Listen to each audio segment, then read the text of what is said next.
Magandang araw sa inyo mga kaibigan. Itong ating almusalita sa araw na ito. Ang ebanghelyo natin ay Mark 7:14-23. Sabi ng ebanghelyo, "Listen to me and try to understand. Nothing that enters a person from the outside can make that person unclean. It is what comes from within that makes a person unclean. Let everyone who has ear listens." Yung galing sa lawas, hindi makakasira ng iyong kalooban. In other words, yung nakakasira sa atin is kung anong nailabas natin.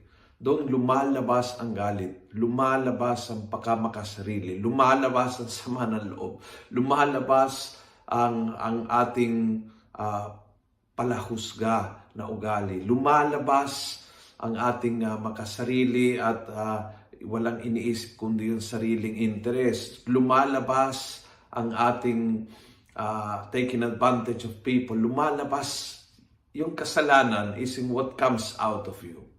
What enters to you, ang sinasabi nila, ang comment nila, ang trato nila, ang ibabato sa iyo, lahat po yun hindi nakakasira sa iyo. Kahit hindi sila sumasang-ayon sa iyo at may mga kalaban ka at siniraan ka at chinismisan ka, hindi yun nakakasira sa iyo. Kung anong pinapakain sa iyo, kung anong pinainom sa iyo, hindi nakakasira sa iyo.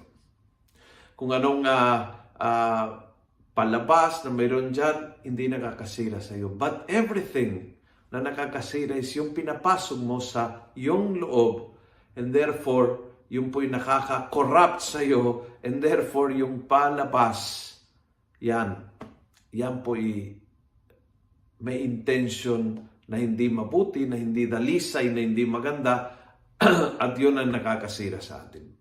Ingatan po natin what comes out of us. We can project a lot of joy and peace and hope and faith.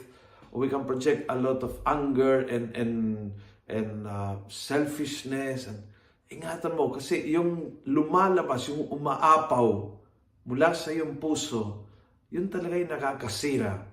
Hindi lang nakakasira sa iyo, nakakasira minsan sa mga tao na mahal mo, na sila'y nasa paligid mo, and therefore sila yung unang tinatamaan ng umaapaw sa atin.